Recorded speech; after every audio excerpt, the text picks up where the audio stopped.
Hello everyone. This video will see examples on curl of the given vector quantity. So the question is calculate the vector current density.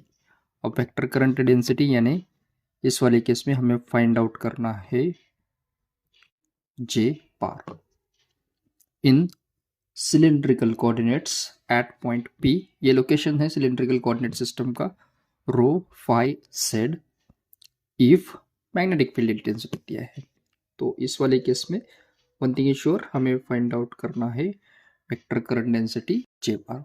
तो vector current density के लिए we have that relation from the point form of Ampere circuit, del cross H bar will be J बार।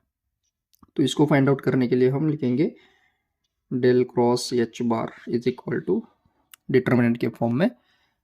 अब देखिए यहाँ पर cylindrical coordinate system दिया है, तो जो भी कोऑर्डिनेट्स आते हैं वो रो फाई और जेड के अक्रॉस होते हैं। So first will write a rho, next होता है रो इंटू ए फाई बार और थर्ड है a set. So return rho phi set. Now will write the term for differentiation. उसके पहले यहाँ पर लिखेंगे one by rho that we have seen. For this one we have do by do rho, ये वाला आ जाएगा differentiation along phi और ये है differentiation along set. And lastly H, देखिए मैग्नेटिक फील्ड इंटेंसिटी। अब देखिए मैग्नेटिक फील्ड इंटेंसिटी का जो कंपोनेंट है इट इज अलोंग रो दिया है, यानी कि इस वाले केस में एच फाई और एच जेड का मैग्नीट्यूड है 0। तो हम लिखेंगे ओनली ए रो के अक्रॉस जो है 2 by rho cos 0.25। For phi it is 0 और जेड के लिए भी 0 है। इंपॉर्टेंट है। अब हम इस डिटर्मिनेंट को सॉल्व करेंगे। Will write 1 by rho. First अगर इसकी बात करेंगे ए रो के लिए, तो देखिए इन दोनों का मल्टीप्लिकेशन तो 0 है, तो ए रो के अक्रॉस का जो एलिमेंट है वो आ जाएगा 0। नेक्स्ट फाइव के अक्रॉस भी देखेंगे -5 ए फाइव बार और ये 1 बाई रो से मल्टीप्लाई करेंगे, तो ये भी टर्म अगर हम देखेंगे इसको हम हाइड आउट करेंगे। सो ये वाला टर्म तो 0 आ जाएगा। So we are left with this term that is minus do by do z of 2 by rho cos 0.25. Now next along AZ. So for AZ again if you see, तो इन दोनों का multiplication 0, we are left with this point only. So this is minus d by d phi 2 by rho into cos 0.25। ये term तो 0 है। अब इस वाले term को अगर हम देखेंगे तो यहाँ पर वेरिएबल फाई है, लेकिन हमें डिफ्रेंशिएट करना है जेड के साथ, तो इसका भी डिफ्रेंशिएशन आ जाएगा 0। So we are left with only this term, जिसको हम रीराइट करेंगे।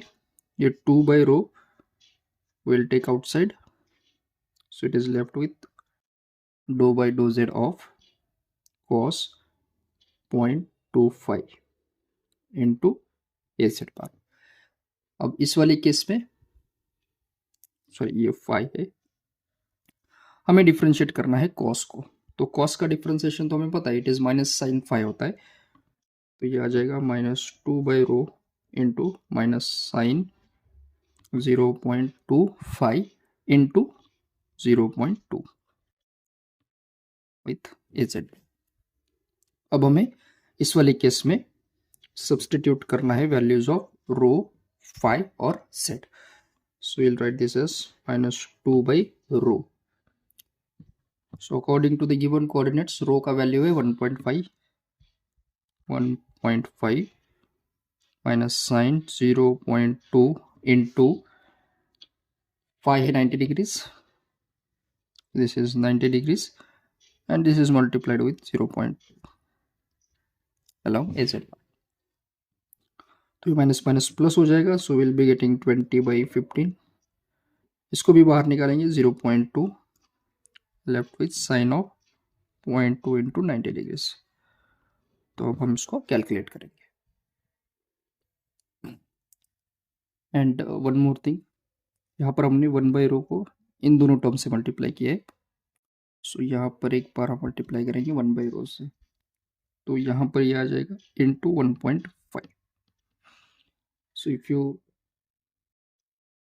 calculate all these terms, so you'll be getting j bar as 0.0549 और इसका डायरेक्शन है along z, with the units आ जाएगा ampere per metre square. This will be our vector current density. Okay, so I hope you understood this, how to solve such kind of questions. Thank you.